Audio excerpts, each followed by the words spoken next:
Look at this photo, now back to mine. Look at this photo, now back to mine. What's the difference? I shot in RAW. Hey, what's up guys? My name's Winiarski, and I'm a photographer, filmmaker, and vlogger here on YouTube as well as Instagram. And today we're back with episode 4 in my beginner camera tutorial series.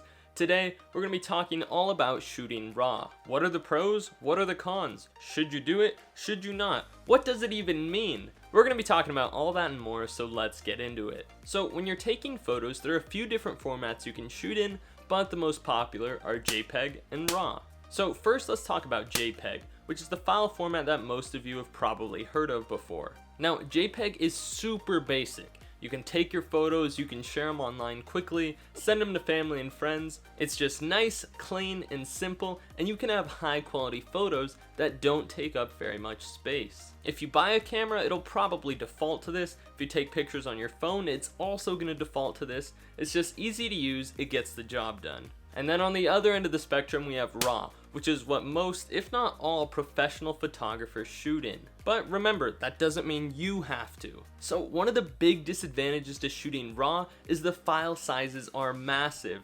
Even on my mid-range DSLR, which is a Canon 80D, every single photo takes around 30 to 40 megabytes. This means that storing these photos on your computer is going to take a lot of space. You're going to need big SD cards for your camera, and it even gets worse than that. The other weekend I borrowed some pictures of me that were taken on a friend's Sony a7R III, which is a full frame camera. It takes massive pictures, and every photo they sent me was like 80 megabytes. And I think they said it wasn't even on the highest resolution. So these photos really can take up a lot of space. On top of that, you actually can't post these photos online without converting them to a JPEG or other format first. And sometimes you can't even view them on your computer without putting them through a program like Adobe Lightroom or something similar. But there is a reason for this aside from just flexing on how big your files are. And for the big reveal, the reason is editing. When you take a photo in the RAW format, it preserves a ton more data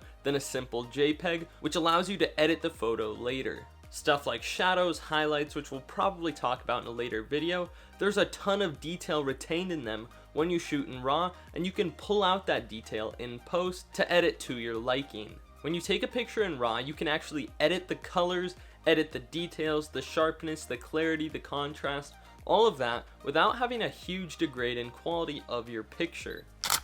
On the other hand, if you shoot in JPEG, you really don't want to edit your pictures very much. I mean, you can do slight adjustments, but the more you edit a JPEG, the worse it's gonna look. And that's because a JPEG essentially already has a preset on it. When you shoot in JPEG, you're essentially saying, this is the photo I want, I don't want to touch it, this is the final product. When you shoot in RAW, you're saying, okay, I want this photo, but I haven't quite decided how I want it to look, so I'm just going to preserve as much data as possible, and I'll change how it looks later. Now, back when I first got a DSLR, I actually didn't like the idea of editing photos. It sounded kind of fake, sort of like cheating. It actually didn't sit well with me. Have you ever seen one of those videos where they Photoshop like a slice of pizza into a model?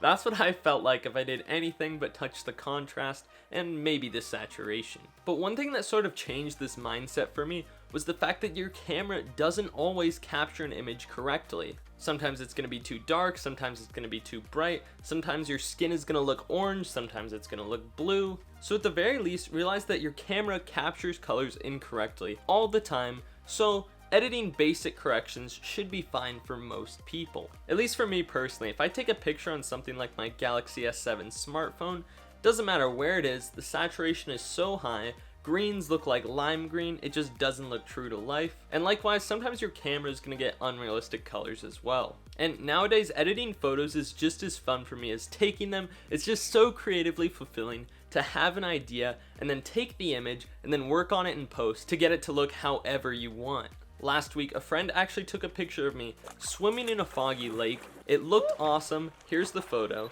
but it was a tad overexposed. Thankfully though, because they shot in RAW, I could darken it a little, bring out some details, edit it to my liking, make it a little more dramatic, and here's the final result. Again, here's the before, here's the after. So if you just want to capture photos, toss them on the internet, maybe family gatherings, Facebook, Instagram, don't really want to touch them, don't want to be an artist, JPEG is going to be your best friend. Well, actually I take that back. I don't want to say shooting JPEG doesn't make you an artist. In fact, that's probably a style of photography. I don't want to hate on it. But if you're shooting for clients, you want to be creative. You want full control over the types of images you capture. It's going to take more time. You're going to have to process images. It's going to take up more space, but RAW is going to be your best friend.